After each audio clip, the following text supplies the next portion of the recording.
What's going on, Warships fans? This is Lord Zath bringing you another replay. This time while I'm in the battle, this is actually Ducky shot in his Krasny Krym. Krasny Krym? Krasny something. I don't know, let's just call it the Krispy Kreme because it's more fun that way. He is in a Tier 5 Russian premium cruiser. Part of the reason why I want to showcase this gameplay video is to comment on his game style, but also with the recent wargaming bundles for Black Friday, Thanksgiving, whatever coming up. Some people might want to know what the Krasny Krym's all about. So maybe I can kind of, kill two birds with one stone in a sense. So I'm going to do my characteristic screenshots here while I talk a little bit about the Krasny Krym.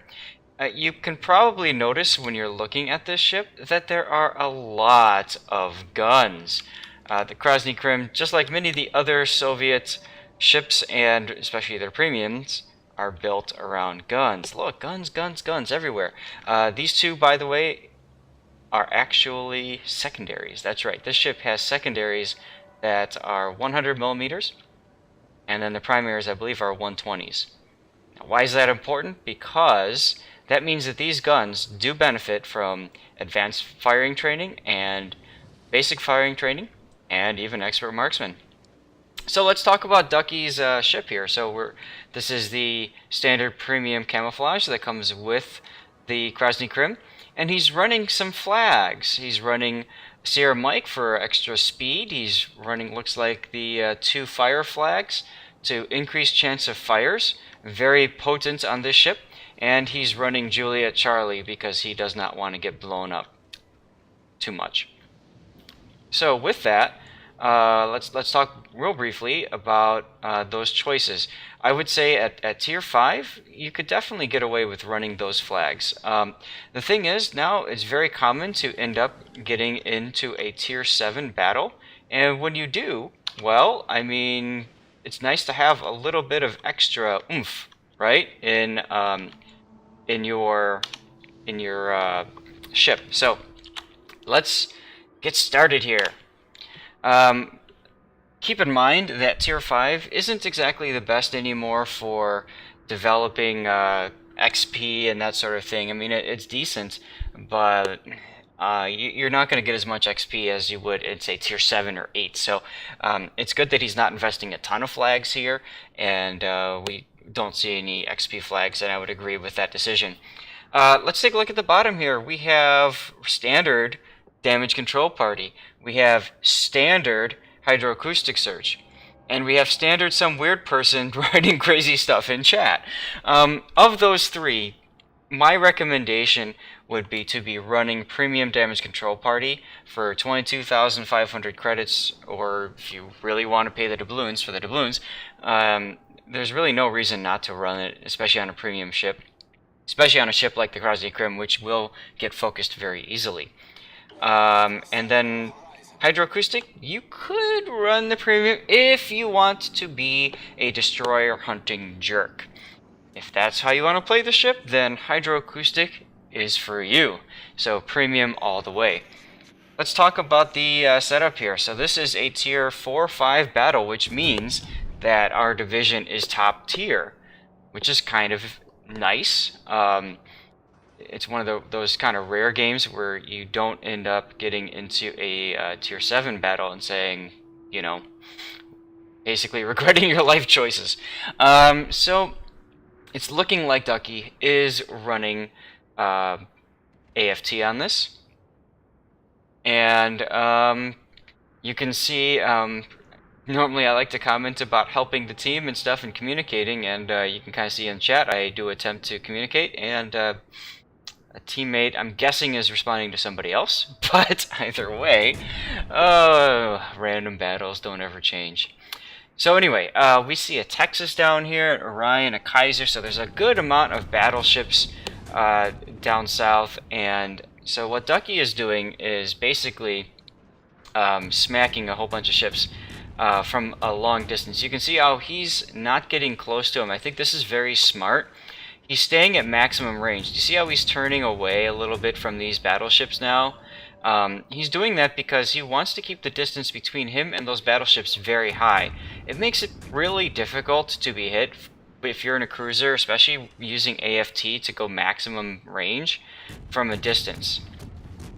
You can see he's also ducking in and out of smoke, and that's partly because of the smoke screen that I laid, as well as the islands that are kind of blocking some of the vision. And 2 fires going on the Texas as it just continues to burn.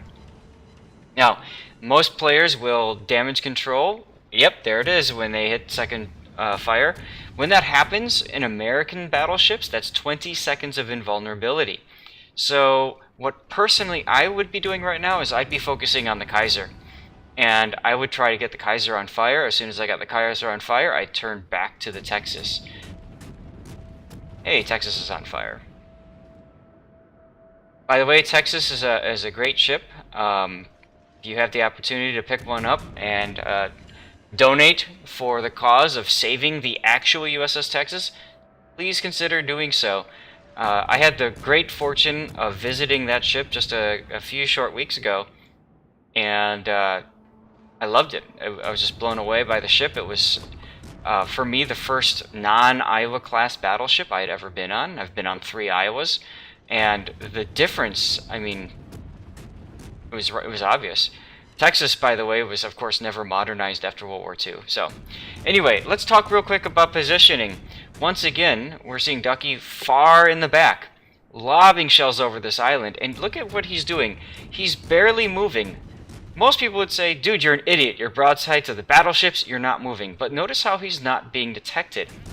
Part of the reason he's not being detected is because he's sitting behind the island, and his shells are actually arching over the island, so he can hit without being detected. Now he's finally being detected, probably from a ship over here, Minakaze or something. But look, the island here is blocking his detection with these ships, and this island here is blocking detection with these ships. At least it was. And maybe the Kaiser's detecting him now. But you get the idea.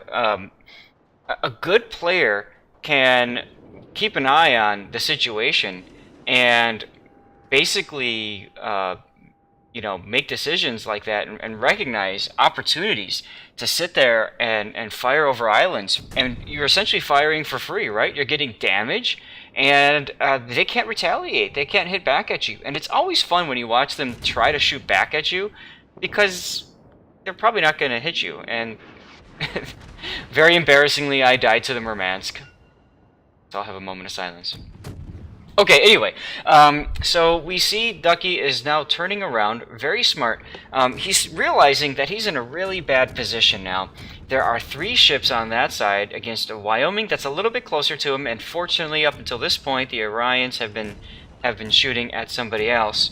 I think now is a great time to kind of stop and talk a little bit about what's going on. So I'm going to do that, and while that's going on, I'm going to take a little bit of a... screw it, never mind. Take a look at the mini-map. We've got 2 Orions that are moving up to the north here, right?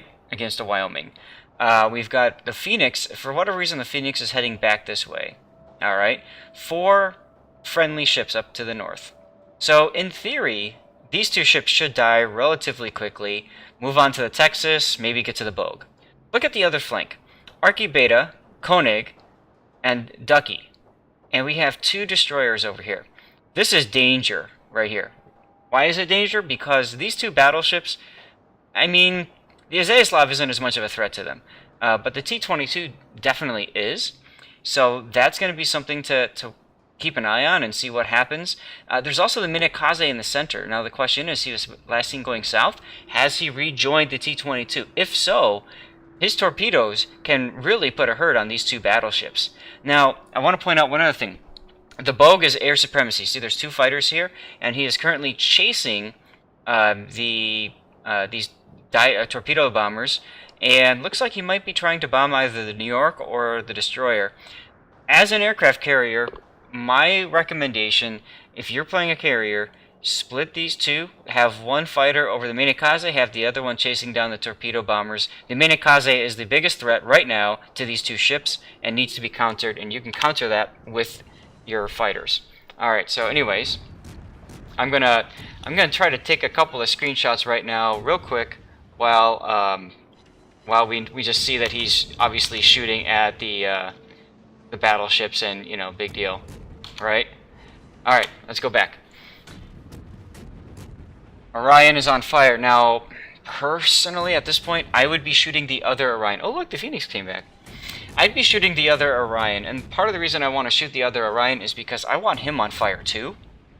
Part of the other reason I want to shoot the Orion is because look at our Wyoming. Our Wyoming is being focused hard by both of those Orions, and I think Ducky has a good opportunity right there to hit the other Orion, kind of maybe upset him a little bit, and get him to start shooting you back.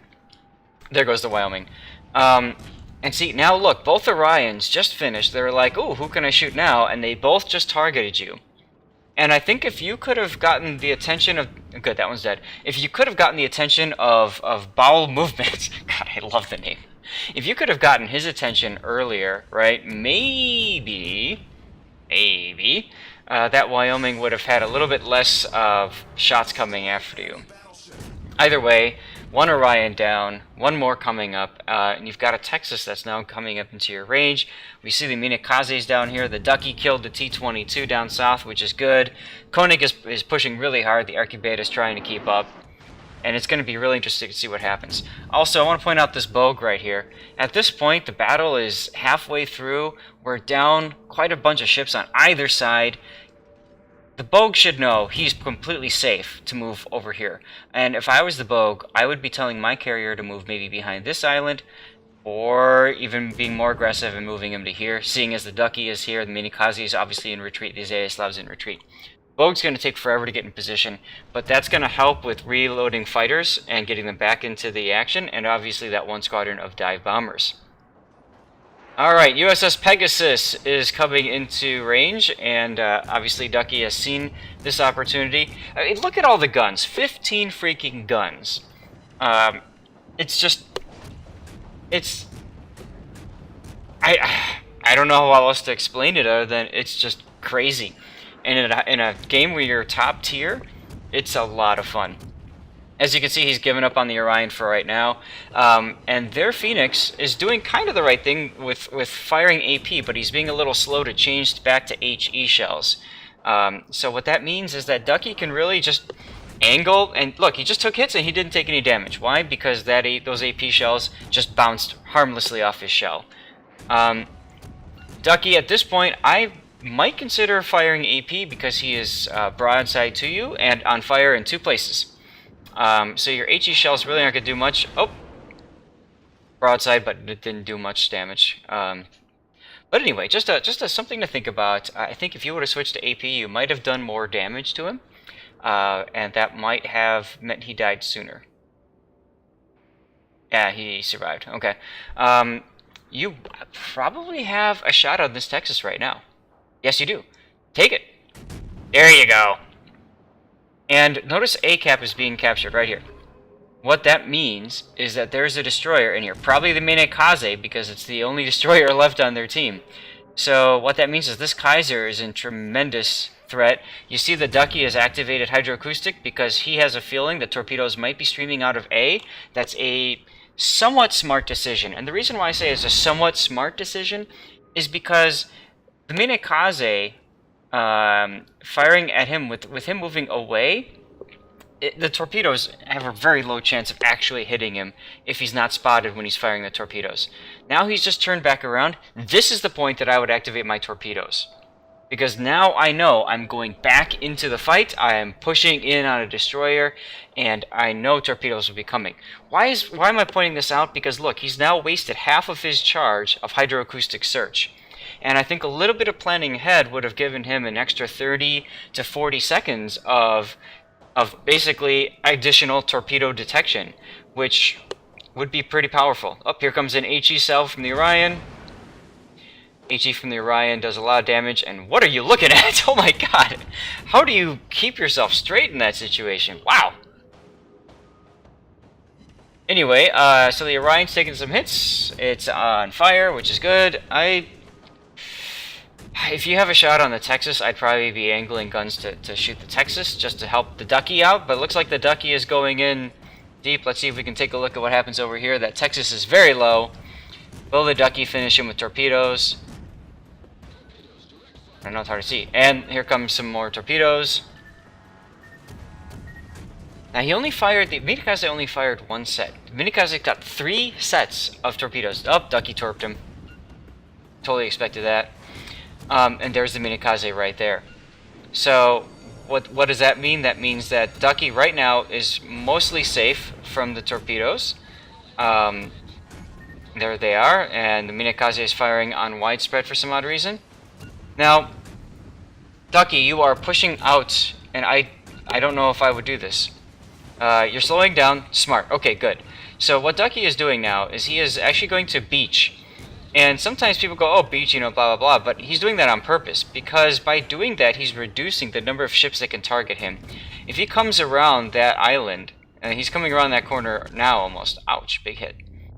And this is where Premium Damage Control Party would have come in really handy. Nice, you didn't get the kill, but whatever, Ryan died. Oh, by the way, don't forget, you have torpedoes too, my friend. I think you might have forgotten that. Nice dodge. Alright. And you're going to burn for another 5 seconds. That's okay. The latest changes to fire mechanics for cruisers definitely help. For those of you who don't know, fires now burn for less time than they did just a couple patches ago, really. So fires aren't as devastating anymore on cruisers and also on destroyers as they used to be. Whoa, that was quick. Alright guys, well thanks for watching. Hope you enjoyed it. Ducky, great job, and see you out there.